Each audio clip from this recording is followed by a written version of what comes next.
લોકો મને પૂછે છે કે how you change yourself. હું જ્યારે હિસ્ટ્રી વાંચતો હતો, ભાઈ I am the true lover of the history, and when I watch the good families, good king and the good kingdom, મને એટલું શીખવા મળ્યું કે જ્યારે પ્રજા સુખી હશે ને ત્યારે જ એક રાજા ખુશ રહી શકે.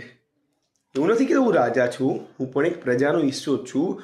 પરંતુ જ્યારે હું રાજા લોકોના ચરિત્ર કેરેક્ટરને વાંચતો હતો, મુગલ્સને માઇનસ કરજો અને પછી અંગ્રેજને માઇનસ કરજો, હું જ્યારે હિન્દુ રાજાઓના કેરેક્ટરને વાંચતો હતો, એમના પવિત્રતાને વાંચતો હતો, હું મારા ધર્મ ગ્રંથોને વાંચતો હતો, ત્યારે મને આઈડિયા આવ્યો કે બધાના હૃદયમાં એક પવિત્રતા છુપાયેલી છે, બધાના હૃદયમાં એક પ્રેમ છુપાયેલો છે, જે અત્યારના જમાનામાં કળિયુગે ઢાંકી દીધો છે, સ્વાર્થે ઢાંકી દીધો છે.